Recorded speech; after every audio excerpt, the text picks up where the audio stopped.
Hi there, welcome to Fantasy Hub. I'm Mia, your storyteller. Today's story is filled with heartache, discovery, and a twist you won't see coming. So let's begin. Have you ever had one of those moments where your entire world shifts in the span of a heartbeat? Where everything you thought you knew about yourself crumbles, and something beautiful rises from the ashes? That's exactly what happened to me. In a bathroom stall at Powtech, crying my eyes out after the most humiliating night of my life. But I'm getting ahead of myself. Let me start from the beginning. My name is Sarah, and until 6 months ago, I thought I had my life figured out. I was a senior software engineer at Powtech, one of the few women in a male-dominated company. I'd clawed my way up from junior developer to senior engineer in just 3 years, working twice as hard as my male colleagues to prove I belonged. And I was dating Nathan, a marketing manager who seemed perfect on paper, charming, successful, and ambitious. The night everything changed started like any other Friday. Nathan had invited me to dinner with his colleagues from the marketing department. I should have known something was off when he specifically asked me to dress down and not mention my recent promotion to senior engineer. But I was so used to making myself smaller for him that I didn't question it. The restaurant was one of those trendy places downtown with exposed brick walls and Edison bulb lighting. Nathan's friends were already seated when we arrived, 3 guys in their 30s, all laughing loudly at something on one of their phones. I recognized them from company events. Marcus, the creative director, Jake, a senior marketing analyst, and Tom, Nathan's direct supervisor. "Guys, you remember Sarah?" Nathan said as we approached the table. The way he said it made me feel like an afterthought, a +1 rather than his girlfriend of 2 years. "Oh, right, the IT girl, Marcus," said with a dismissive chuckle. "How's the computer stuff going?" I felt my jaw clench. IT girl? As if 4 years of computer science at MIT and my current role architecting complex software systems could be reduced to computer stuff. "Actually, I'm a senior software engineer," I corrected gently. "I work on back-end architecture and—" "Sarah's being modest," Nathan interrupted, his hand finding my knee under the table in what felt more like a warning than affection. "She fixes computers and stuff. Pretty technical, right, babe?" The casual dismissal hit me like a slap. Fixes computers and stuff. 3 years of late nights, debugging complex algorithms, leading a team of 5 developers, and that's how he described my work. Tom leaned forward with interest. "Oh, you're in tech. My daughter's thinking about getting into computers. What do you think? Is it really for girls? I mean, no offense, but it seems like such a guy's field." I opened my mouth to respond, to explain that some of the most brilliant minds I knew were women. That gender had nothing to do with coding ability. But Nathan's grip on my knee tightened. "Sarah's one of the rare ones who can keep up," he said with that patronizing smile I was beginning to hate. "Though she does get pretty overwhelmed sometimes, right, babe? Remember that project last month, where you had to work late every night?" I kept telling her she was in over her head. My cheeks burned.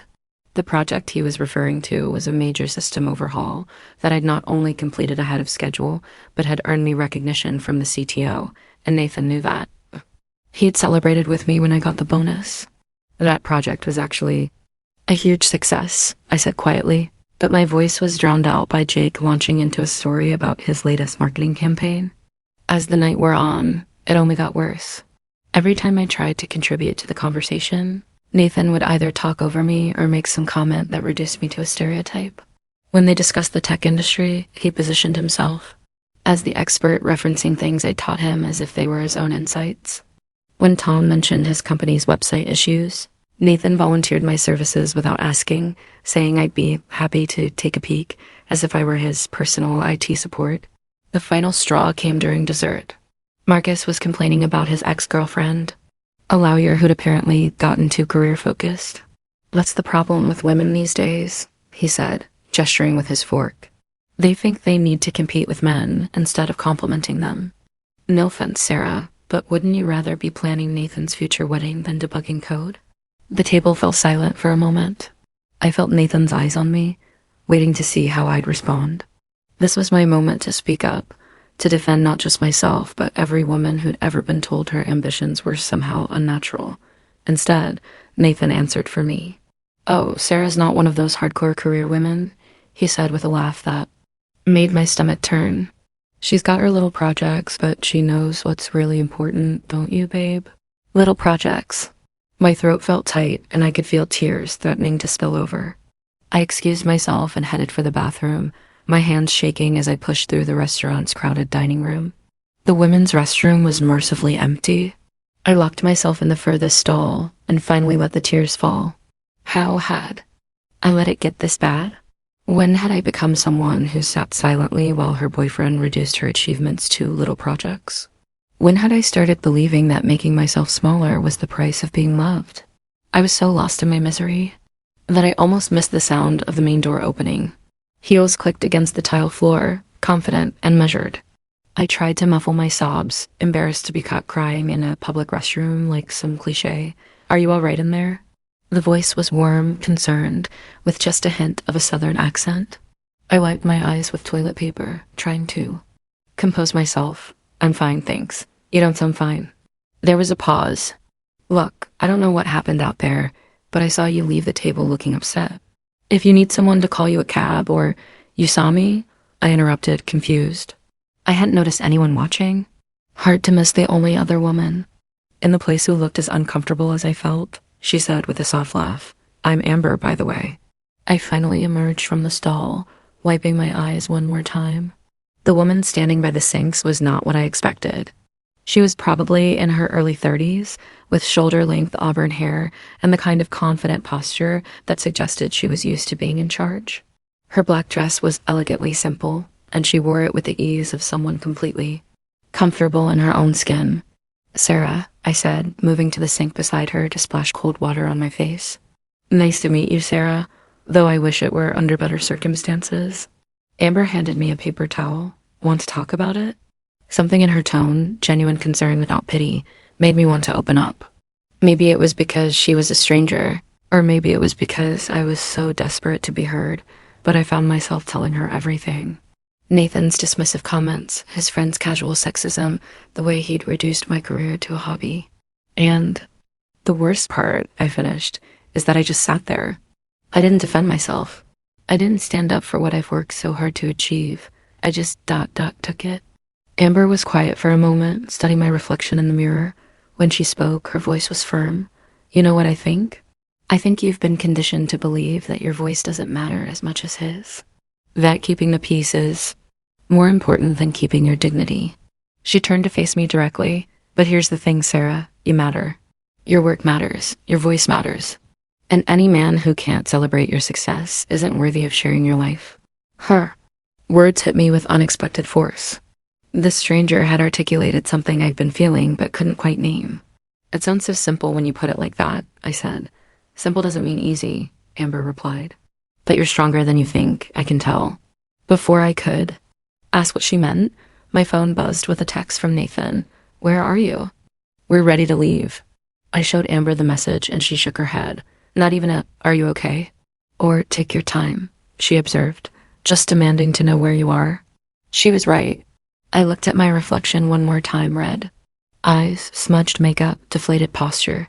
This wasn't who I wanted to be. "Thank you," I said to Amber. I needed to hear that.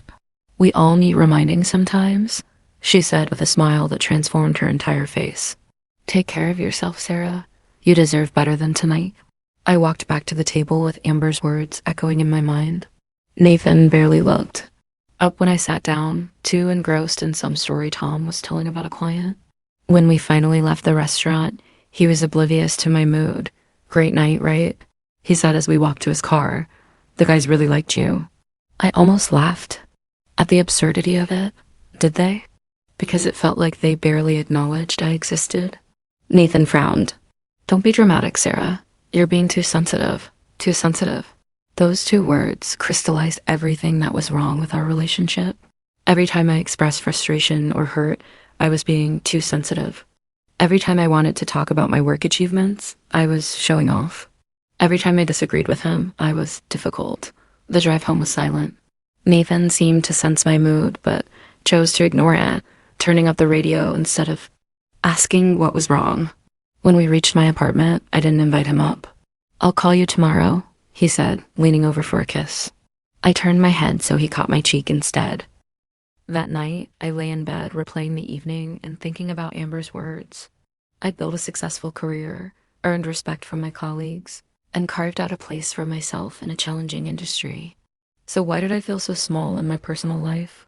The next few weeks passed in a blur of work and awkward dinners with Nathan. I started paying closer attention to our dynamic, and what I saw disturbed me. He consistently minimized my contributions to conversations, spoke over me, and treated my opinions as less valid than his own. When I pointed this out, he accused me of looking for problems. Work became my refuge. At Paltech, I was respected. My code was clean, my solutions elegant, and my team looked to me for leadership. I was in the middle of architecting a major system upgrade that would improve our platform's performance by 30%, hardly little projects. It was during one of my late coding sessions that everything fell apart. I was deep in the zone, refactoring a particularly complex algorithm when my screen suddenly went blue. Then came the cascade of error messages, the panic calls from the operations team, and the horrible realization that our entire system was crashing. The next few hours were a nightmare. Our main application was down, taking with it the services that thousands of clients depended on. I worked frantically with my team to identify the issue, my heart pounding as executives crowded around our workstations demanding answers. How did this happen? Demanded Richard Powell, the company's founder and CEO. He was a man in his 60s with silver hair and the kind of presence that made rooms go quiet. We're still investigating, I said, my fingers flying over the keyboard. It appears to be related to the authentication service update we deployed this afternoon. Your update? His voice was icy. I nodded, not trusting myself to speak. The room felt like it was closing in on me. My team was working around me, but I could feel the weight of executive judgment bearing down. It took another 2 hours to get the system back online. The issue, it turned out, was a compatibility problem between my code and a legacy system that wasn't properly documented. It was the kind of thing that could happen to anyone, but that didn't make it feel any less devastating. As the immediate crisis passed, I found myself alone in the conference room with Powell himself. Sarah, he said, his tone gentler than before. I know tonight was rough, but I want you to know that mistakes happen. What matters is how we handle them. I should have caught the compatibility issue, I said. I should have aided you should have been given better documentation, he interrupted. I've been reviewing our processes, and there are gaps that set you up for failure. That's on us, not you. His words should have been comforting, but I still felt raw. The adrenaline was wearing off, leaving me exhausted and emotionally drained. Why don't you take tomorrow off? Powell suggested. Get some rest. We'll debrief early next week when everyone's had time to process. I nodded gratefully and gathered my things. The office was mostly empty now, just a few die-hard developers still working at their desks. I made my way to the elevator, feeling like I'd aged 10 years in one night. The building's fire alarm chose that moment to start blaring. Attention all occupants, came the voice over the intercom. This is a mandatory evacuation drill. Please, proceed to the nearest exit in an orderly fashion. I groaned. The last thing I needed was to stand in the parking lot for 20 minutes while security made sure the building was clear. But policy was policy, so I joined the stream of people heading for the stairwell. The crowd moved slowly, and by the time I reached the main floor, my legs felt like jelly. The stress of the evening had taken its toll, and I found myself leaning against the wall in the lobby, trying to catch my breath. Sarah? I looked up to see a familiar face. Auburn hair. Confident posture, that same elegant black dress she'd worn weeks ago. Amber? I couldn't hide my surprise. What are you doing here? She smiled, but it seemed strained. I was just leaving a meeting when the alarm went off. Are you all right? You look like I've been through hell, I finished. Because I have. The evacuation continued around us, people streaming past toward the exits. Amber moved closer, her expression concerned. What happened? Something about her presence made me feel safe enough to be vulnerable again. Maybe it was the memory of our conversation in the restaurant bathroom, or maybe I was just too tired to pretend everything was fine. I crashed our entire system tonight, I said. Thousands of clients affected, millions of dollars in lost revenue, and it's all my fault. I doubt that, Amber said firmly. Systems don't crash because of one person's mistake. There are usually multiple failure points. Her technical understanding surprised me. You sound like you know something about software. A little, she said with a modest smile. I work in tech too. Before I could ask more, a security guard approached us. Ladies, you need to move outside. Bill evacuation until we get the all clear. We joined the crowd heading for the parking lot. The cool night air was a relief after the stuffy building, and I found myself walking beside Amber toward the designated assembly area. So, what kind of tech work do you do? I asked, grateful for the distraction. I run a software company, she said. We focus on cloud-based solutions for enterprise clients. Here in the city, about 20 minutes north, we're called Nexus Solutions. I stopped walking. Nexus Solutions. I knew that name. You work for Nexus? I asked. I own it, actually. Her tone was casual, but there was something in her eyes that suggested this revelation was significant. Nexus Solutions wasn't just any software company. They were Powell Tech's biggest competitor, known for innovative cloud platforms and stellar client service. They've been eating into our market share for the past 2 years. You're the CEO of Nexus Solutions, I said, pieces clicking into place. Amber Sterling. She nodded. I was wondering when you put it together. I stared at her, my mind reeling. Amber Sterling was something of a legend in our industry. She'd founded Nexus at 25 with nothing but a revolutionary idea and fierce determination. 5 years later, her company was valued at over $100 million. I can't believe I'm talking to Amber Sterling, I said. Nathan's going to die when I tell him. I stopped mid-sentence, remembering that Nathan and I weren't exactly buddies. On good terms. The boyfriend? Amber asked perceptively. Yeah, though I'm not sure how much longer that's going to last. The all clear came over the intercom, and people began filing back into the building. Neither Amber nor I moved. Want to grab coffee? She asked. There's a 24-hour place around the corner. You look like you could use some caffeine and conversation. I should have gone home. I should have tried to salvage what was left of my relationship with Nathan. Instead, I found myself nodding. The coffee shop was one of those vintage places with mismatched furniture and local art on the walls. At this hour, it was populated mostly by night shift workers and insomniacs. We found a quiet corner table, and Amber insisted on buying the drinks. So, she said, settling into her chair with a large latte, tell me about the system crash that's supposedly all your fault. I walked her through the technical details, explaining the authentication service update and the undocumented legacy system integration. As I talked, I watched her face, expecting to see judgment or criticism. Instead, I saw understanding and even sympathy. That's a classic integration failure, she said when I finished. We've seen similar issues when clients migrate from older systems. The problem isn't your code. It's the lack of proper documentation and testing protocols. Try telling my CEO that, I said. Powell actually seems like a decent guy, Amber said. He's old school, but he's not unreasonable. I've negotiated with him a few times over the years. This surprised me. Negotiated? Acquisition talks, partnership discussions. The usual corporate dance. She sipped her latte thoughtfully. He offered to buy Nexus last year. What did you say? I told him I wasn't interested in being absorbed into a larger company, she said with a smile. I prefer being the one making the acquisition offers. There was something almost predatory in her smile, but it didn't alarm me. If anything, it was attractive.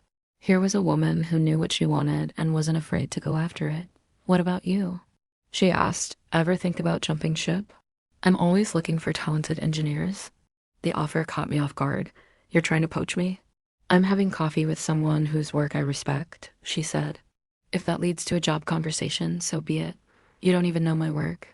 I know you architected Powell's new client portal. I know you led the team that reduced their system response time by 40% last quarter. And I know you're talented enough to attract acquisition interest from 3 different companies in the past year. I stared at her. How do you know all that? I make it my business to know who the best people in the industry are, she said simply. Your reputation precedes you, Sarah. It was intoxicating to hear someone speak about my work with such respect. When was the last time Nathan had acknowledged my professional achievements? When was the last time he'd shown any interest in what I did beyond how it affected him? I have to ask, I said. Why were you at Powtech tonight? You said you were leaving a meeting. Amber's expression became carefully neutral. Richard Powell and I have been discussing a potential partnership. Nothing concrete yet, just exploratory talks. Something in her tone suggested there was more to it, but I didn't push. We were competitors, after all. It made sense that she'd be cautious about sharing strategic information. We talked for another hour, covering everything from industry trends to favorite programming languages. Amber was brilliant, with insights that challenged my thinking and made me see familiar problems from new angles. She was also surprisingly easy to talk to, asking thoughtful questions and actually listening to my answers. I should probably head home, I finally said, noticing that the coffee shop was starting to fill with early morning commuters. It's almost 6. Time flies, Amber agreed. This was nice. I don't often get to talk shop with someone who really understands the technical side. As we walked toward the door, she pulled out her phone. Can I get your number? I'd love to continue this conversation sometime. I hesitated for a moment. Was this professional networking or something more? And did it matter? I gave her my number. The next few days were strange. Nathan called twice, but I didn't answer. I wasn't ready to deal with his inevitable dismissal of my system crash as no big deal, or his suggestions that maybe I was in over my head. Instead, I threw myself into work, conducting a thorough postmortem on the system failure and implementing new testing protocols to prevent similar issues. Amber texted me on Wednesday. How's the recovery going? Her message was simple, but it showed that she remembered our conversation and cared about how I was handling the aftermath. I found myself smiling as I typed back, better. Turns out, you were right about multiple failure points. I usually am, she replied, followed by a winking emoji. Free for lunch today? I should have said no. I should have maintained professional boundaries with the CEO of our biggest competitor. Instead, I said yes. Lunch led to dinner the following week. Dinner led to a Saturday morning coffee that stretched into an afternoon walk through the botanical gardens. With each meeting, I found myself more drawn to Amber's intelligence, her confidence, and the way she made me feel like my thoughts and opinions mattered. It was during one of these walks that she asked about Nathan. You mentioned things weren't going well, she said as we paused beside a pond filled with lily pads. Want to talk about it? I found myself telling her about the restaurant incident, about Nathan's pattern of dismissing my achievements and making me feel small. As I talked, I watched Amber's expression grow increasingly serious. Sarah, she said when I finished, that's not love. That's control. It's not that dramatic, I protested, but even as I said it, I knew she was right. A man who loves you celebrates your success, not diminishes it, Amber said firmly. He builds you up, not tears you down. You sound like you speak from experience. I dated my share of insecure men before I figured out what I actually wanted, she said. Life's too short to waste on people who don't appreciate your worth. As she spoke, I found myself studying her face, the strong jawline, the expressive green eyes, the way her lips curved when she was making a point. There was something magnetic about her, something that made me want to lean closer. The realization hit me like a lightning bolt. I was attracted to Amber Sterling. The thought should have been shocking. I'd never been attracted to a woman before. I'd always assumed I was straight, had never questioned my sexuality beyond the occasional acknowledgement that certain actresses were beautiful. But sitting there beside the pond, watching Amber's passionate defense of my worth, I couldn't deny what I was feeling. I should probably get going, I said abruptly, standing up so quickly that I startled a nearby duck. Amber looked surprised by my sudden departure, but she didn't push. Of course. I'll walk you to your car. The drive home was a blur of confused thoughts and racing heartbeat. What was happening to me? Was I actually attracted to women, or was this just some kind of rebound reaction to my failing relationship with Nathan? I spent the weekend in a fog of uncertainty. Nathan called Sunday morning, his voice cheerful and oblivious. Hey, babe. Want to grab brunch? I've got some great news about the Morrison account. The sound of his voice made me feel claustrophobic. How could I sit across from him and pretend everything was normal when my entire understanding of myself was shifting? I'm not feeling well, I lied. Maybe another time. You've been weird lately, he said, his tone shifting to irritation. Are you still upset about that dinner? Because I thought we moved past that. As if his public humiliation of me was just some minor disagreement we could sweep under the rug. Nathan, we need to talk, I said, but not on the phone. Fine, I'll come over. No, I said quickly. Let's meet somewhere neutral. How about that cafe on 5th Street? I could hear his confusion in the pause that followed. Neutral? Sarah, what's going on? I'll explain when I see you. Can you meet me there at 3? The cafe was busy with Sunday afternoon regulars, which I hoped would keep Nathan from making a scene. I arrived early and chose a table near the back, my hands shaking as I rehearsed what I was going to say. Nathan showed up 10 minutes late, looking annoyed. This better be good, he said, sliding into the chair across from me. I had to cancel golf with Tom. We need to break up, I said without preamble. Nathan stared at me for a moment, then laughed. What, Sarah, come on. You're being dramatic again. I'm being honest, I said. This isn't working, Nathan. We want different things. What are you talking about? We want the same things, a nice house, good careers, maybe kids someday. You want someone who'll make herself smaller to make. You feel bigger, I said, and I can't do that anymore. His expression hardened. This is about that dinner, isn't it? You're still upset because the guys were joking around? They weren't joking, Nathan. They were dismissing everything I've worked for, and you helped them. God, you're exhausting, he said, running his hands through his hair.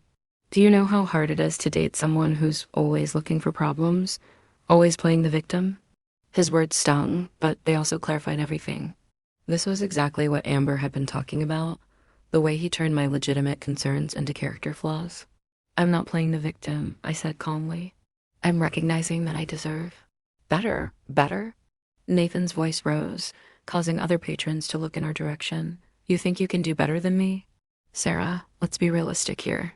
You're 31, you work too much, and you're not exactly the most social person. I've been patient with your quirks, but most guys wouldn't put up with. Stop. My voice was quiet but firm. Just stop. Nathan seemed surprised by my lack of reaction to his verbal assault. In the past, comments like that would have sent me into a spiral of self-doubt. Now they just sounded pathetic. I'm done, Nathan. I'm sorry if that's inconvenient for you, but I can't pretend anymore. I stood to leave, but Nathan grabbed my wrist. You're making a mistake, he said, his grip tighter than necessary. You think you're going to find someone better? Someone who'll put up with your career obsession and your need to always be right? I looked down at his hand on my wrist, then back at his face. Let go of me. Sarah, let go of me. No. He released my wrist, but his expression remained angry. Fine, but don't come crawling back when you realize what you've given up. I walked away without looking back, my heart pounding but my resolve firm. It wasn't until I reached my car that I allowed myself to feel the full impact of what had just happened. I was single for the first time in 2 years. Free, but also terrified. My phone rang as I sat in the parking lot trying to process everything. Amber's name appeared on the screen. Hello. Sarah, are you okay? You sound upset. I hadn't realized how much I needed to hear her voice until that moment. I just broke up with Nathan. Oh, she said, and I could hear genuine concern in her tone. How are you feeling? Confused. Scared, but also relieved. That's normal, she said gently. Big changes are always scary, even when they're right. Do you want company? I could come over, or we could meet somewhere. The offer was tempting, but I was worried about my confused feelings. Being around Amber while I was emotionally vulnerable seemed like a recipe for disaster. I think I need some time to process, I said. But thank you, really. Of course, but Sarah, don't let him make you second-guess your decision. You deserve someone who celebrates you, not someone who tolerates you. After we hung up, I sat in my car for a long time, thinking about Amber's words. Nathan had made me feel like I should be grateful for his tolerance of my quirks. But Amber made me feel like my intelligence and ambition were assets, not liabilities. The next week was a whirlwind of work and self-reflection. Without Nathan's constant demands on my time and emotional energy, I found myself more focused and creative than I'd been in months. I solved a complex database optimization problem that had been plaguing our team for weeks, and Powell himself complimented my innovative approach. Amber and I continued texting throughout the week, nothing heavy, just check-ins and industry news. But even these simple exchanges made me smile in a way that Nathan's communication never had. On Friday, she sent a message that made my heart skip. I have tickets to the tech conference tomorrow. Want to be my plus one? The Central Valley Tech Conference was the biggest industry event of the year. Tickets were expensive and hard to come by, and attending with Amber Sterling would be a huge networking opportunity. It would also mean spending an entire day with the woman I was increasingly attracted to. I stared at my phone for 10 minutes before typing back, I'd love to. Saturday morning arrived gray and drizzly, but my mood was bright as I got ready for the conference. I chose my outfit carefully, professional but not stuffy, confident but not trying too hard. As I applied my makeup, I caught myself wondering what Amber would think of how I looked. The conference was held at the Grand Hotel downtown, a sprawling complex with multiple ballrooms and meeting spaces. Amber had suggested we meet in the main lobby, and I spotted her immediately despite the crowd. She was wearing a burgundy blazer with black pants, her hair pulled back in a sophisticated updo, and she looked every inch the successful CEO. Sarah. She smiled as I approached, and I felt that familiar flutter in my stomach. You look great. So do you, I said, and immediately wondered if my tone was too admiring. The day was a whirlwind of keynote speeches, panel discussions, and networking opportunities. Amber seemed to know everyone, and she made a point of introducing me as one of the most talented engineers in the city. Each introduction made me stand a little taller, feel a little more confident. During the lunch break, we found ourselves alone at a small table overlooking the hotel's courtyard garden. Thank you for inviting me, I said. This has been incredible. Thank you for coming, Amber replied. It's more fun with good company. Something in her tone made me look up from my salad. She was watching me with an expression I couldn't quite read. Sarah, she said carefully, can I ask you something personal? My heart began to race. Sure, have you ever questioned things about yourself? Your assumptions about what you want or who you are. The question was so perfectly timed with my own internal struggles that I wondered if she could read my mind. Recently, yes, I admitted. Breaking up with Nathan has made me realize how much I'd been suppressing about myself. Like what? I hesitated, unsure how much to reveal. Like maybe I'd been settling for less than I deserved because it felt safe, familiar. Amber nodded thoughtfully. I went through something similar when I was younger. I spent years trying to fit into other people's expectations of who I should be. It wasn't until I stopped apologizing for taking up space that I really started living. When did you know? I asked. That you were different from what people expected? She smiled, a soft expression that transformed her face. Are we talking about sexuality or just general life philosophy? The directness of her question caught me off guard, but it also felt liberating. Here was someone who wasn't going to make me dance around the topic. Both, I think, I said quietly. I figured out I was attracted to women in college, she said. Matter-of-factly. Took me a few more years to stop caring what other people thought about it. My heart was pounding so hard I was sure she could hear it. Have you Are you dating anyone now? No, she said, her eyes never leaving mine. I've been focused on work for the past year, but lately I've been thinking it might be time to make room for something more. The implication hung in the air between us. I felt like I was standing on the edge of a cliff, terrified but also exhilarated by the possibility of jumping. Amber, I started, then stopped, unsure how to voice what I was feeling. It's okay, she said gently. We don't have to figure everything out over lunch. These things take time. But I didn't want to take time. I was tired of being cautious, tired of settling for less than I deserved. Nathan had made me feel like I should be grateful for crumbs. Amber made me feel like I deserved a feast. I think I'm attracted to you, I said in a rush, the words tumbling out before I could stop them. Amber's smile widened. I was hoping. You'd say that, really? Sarah, I've been attracted to you since that night in the restaurant bathroom. You were so devastated by that man's treatment of you, but underneath the tears, I could see this incredible strength. This refusal to stay broken. I felt broken, I admitted. But you weren't. You were angry, which is different. Anger can be fuel for change. Broken is just broken. She reached across the table and took my hand, her fingers warm against mine. The simple touch sent electricity through my entire body. So what happens now? I asked, my voice barely above a whisper.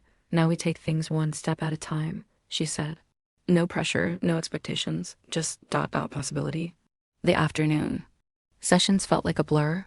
I was hyper aware of Amber's presence beside me, the way she leaned forward during interesting presentations, the subtle scent of her perfume, the occasional brush of her arm against mine. During the final keynote, she leaned over to whisper a comment about the speaker's technical inaccuracies, and I had to concentrate on not shivering at the feeling of her breath against my ear. As the conference wound down, neither of us seemed eager to leave, want to grab dinner. Amber asked as we lingered in the lobby. I know a place that's quiet enough for conversation. The restaurant she chose was intimate without being romantic. Small tables with soft lighting, but not obviously a date spot. We talked about the day's presentations, industry trends, and our respective companies. It felt natural and easy, but underneath the professional conversation, there was an undercurrent of something deeper. I have to ask, I said over dessert, what's really going on with these meetings between you and Powell? Earlier you mentioned acquisition talks, but that seemed like there was more to it. Amber was quiet for a moment, stirring her coffee thoughtfully. There is more to it, but it's complicated. Try me. She sighed. Richard Powell isn't just interested in buying Nexus. He's been trying to poach key clients, spreading rumors about our financial stability, and generally making it difficult for us to compete fairly. This was news to me. Powell had always seemed ethical in his business dealings, at least from my perspective as an employee. Are you sure? I asked. I have documented evidence, she said. Email chains, meeting notes from clients who were approached with false information about Nexus's viability. Your CEO is playing dirty. The revelation was unsettling. I built my career at Paltech, respected the company and its leadership. The idea that they might be engaging in unethical business practices was hard to process. Why are you telling me this? I asked. Because I trust you, Amber said simply. And because if things escalate, you should know what's really happening. What do you mean, escalate? I'm considering legal action, but first I'm trying one more diplomatic approach. She paused. I'm going to make Powell an offer he can't refuse. Something in her tone made me nervous. What kind of offer? A merger, she said. Equal partnership, shared leadership, combined resources. It would create the strongest tech company in the region and eliminate the need for this corporate warfare. It was a brilliant strategy. Instead of continuing to fight each other, the two companies could join forces and dominate the market together. What makes you think Powell would go for it? Because his company is struggling more than he lets on? Amber said, that system crash you caused. It cost them 3 major clients. And there have been other issues, security breaches, project delays, key personnel leaving for competitors. I thought about recent developments at work. There had been more turnover than usual, and I'd noticed Powell seemed stressed during our recent team meetings. How do you know all this? I make it my business to know my competition, she said. Plus, I have friends throughout the industry. Information flows both ways. As we left the restaurant, my mind was spinning with everything Amber had told me. The idea of our companies merging was exciting, but also terrifying. What would it mean for my job? For whatever was developing between Amber and me? Can I drive you home? Amber asked as we reached the valet stand. I actually drove myself, I said, then hesitated. But ... would you like to come out for coffee? Real coffee, I mean, not a euphemism, she smiled. I'd like that. My apartment suddenly felt small and shabby as I led Amber inside. She didn't seem to notice, moving to the window that overlooked the city lights. Nice view, she said. It's the best feature of the place, I admitted, suddenly self-conscious about my modest one-bedroom with its mismatched furniture and overflowing bookshelves. I like it, she said, turning to face me. It feels like you. Cluttered and slightly chaotic. Warm and authentic, she corrected. We ended up on my couch with mugs of coffee, sitting closer than strictly necessary. The conversation flowed easily, touching on everything from favorite books to travel dreams to childhood memories. As the night wore on, I found myself studying Amber's face in the soft lamplight, memorizing the curve of her smile and the way her eyes crinkled when she left. I should probably head home, she said eventually, glancing at her watch. It's almost midnight. I didn't want her to leave, but I also didn't want to push. We were in uncharted territory, and I was still figuring out what I wanted. Thank you for today, I said as we stood. For the conference, for dinner, for everything. Thank you for trusting me enough to be honest, she replied. We stood there for a moment, the air charged with possibility. Then Amber stepped closer, her hand coming up to cup my cheek. Is this okay? She whispered. I nodded, unable to find words. She leaned in slowly, giving me time to pull away if I wanted to. Instead, I met her halfway. The kiss was soft, tentative at first, then deeper as I responded. It was nothing like kissing Nathan. There was no sense of obligation or performance, just pure connection. When we finally broke apart, I was breathless. Wow, I whispered. Yeah, she agreed, her voice husky. Wow. She left a few minutes later, but the feeling of her lips on mine lingered long after I heard her car pull away. I lay in bed that night, touching my mouth and marveling at how right everything had felt. The next few weeks passed in a haze of secret meetings and stolen moments. Amber and I were careful to maintain professional boundaries at industry events, but we found excuses to see each other regularly. Coffee dates that turned into long walks, lunch meetings that stretched into afternoon conversations, quick drinks that became intimate dinners. With each encounter, I felt myself changing. The woman who had sat silently while her boyfriend diminished her was being replaced by someone confident and assertive. I started speaking up more in meetings, pitching ideas with enthusiasm instead of apologizing for taking up time. My team noticed the change, and so did Powell. You seem different lately, he said during our monthly one-on-one meeting. More energized. I've been working on some personal growth, I said, which wasn't exactly a lie. Whatever you're doing, keep it up. Your leadership has been outstanding, Miss Quarter. It was ironic that as I was falling for the CEO of our biggest competitor, I was becoming a better employee. But Amber's confidence in me was infectious. She made me believe I was capable of more than I'd ever imagined. The bubble burst on a Tuesday morning in late November. I was at my desk, reviewing code from my junior developers, when Nathan appeared beside my cubicle. We need to talk, he said without preamble. I looked up, surprised. We hadn't spoken since our breakup 6 weeks earlier. I'm working, Nathan. If you want to discuss something, you can schedule a meeting through HR. This isn't work-related, he said, his voice tight with anger. It's about your new girlfriend. My blood ran cold. I don't know what you're talking about. Amber Sterling, he said, loud enough that several nearby colleagues looked up from their computers. Ring any bells? I stood quickly, not wanting to have this conversation in front of my team. Conference room, no. Nathan followed me into an empty meeting room, closing the door behind him with more force than necessary. How long has it been going on? He demanded. How long has what been going on? Don't play dumb, Sarah. I know you've been seeing her. Tom saw you together at Meridian last week. Tom, Nathan's supervisor. Of course he'd been spying on me. What I do in my personal time is none of your business, I said, keeping my voice level despite my racing heart. It is when you're dating our biggest competitor, Nathan snapped. Do you have any idea how this looks? How it reflects on the company? I'm not sharing trade secrets, if that's what you're implying. Aren't you? His eyes were cold, calculating. Funny how Nexus Solutions suddenly started targeting our clients right after you two started your little romance. Convenient timing. The accusation hit me like a physical blow. You're suggesting I'm committing corporate espionage. I'm suggesting you're letting your personal feelings compromise your professional judgment, he said. And I'm not the only one who's noticed. What's that supposed to mean? Nathan smiled, but it wasn't pleasant. I've had some interesting conversations with HR about potential conflicts of interest. Turns out they take these things very seriously. My stomach dropped. A formal complaint to HR could destroy my career, regardless of whether the accusations were true. You bastard, I whispered. I'm protecting the company, he said. I'm trying to protect you from making an even bigger mistake. End it, Sarah. And whatever's going on between you and Sterling, or I'll make sure everyone knows exactly what kind of employee you really are. He left without waiting for a response, leaving me alone in the conference room with my thoughts spinning. Nathan's threat was clear.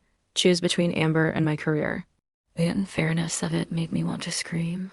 But there was something else, something that made Nathan's accusation even more disturbing. He was right about the timing.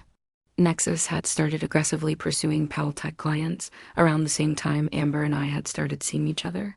Was it coincidence, or was there something I didn't know about Amber's business strategy? That evening, I met Amber at our usual spot, a quiet wine bar on the other side of town where we were unlikely to run into anyone from either of our companies. She took one look at my face and knew something was wrong. What happened? She asked, reaching for my hand across the small table. I told her about Nathan's confrontation, watching her expression grow increasingly serious as I spoke. He threatened to file a complaint with HR, she asked when I finished. He strongly implied it, yes. Amber was quiet for a long moment, swirling her wine glass thoughtfully. Sarah, there's something I need to tell you. My heart sank. What? Nathan isn't wrong about the timing. I have been targeting Powell-Tech's clients more aggressively lately. The admission felt like a betrayal, even though I'd suspected it might be true. Why didn't you tell me? Because I knew you'd feel conflicted about it, she said. And because it's not about us, it's about business. How can you separate the two? I asked. You're using information that I might have inadvertently shared to hurt my company. What information? Amber's voice was sharp. Name one piece of confidential information you've shared with me. I tried to think of specific instances where I might have revealed proprietary information. To my surprise, I couldn't think of any. Our conversations had been general industry trends, technical challenges, but nothing that would give Nexus a competitive advantage. I can't, I admitted.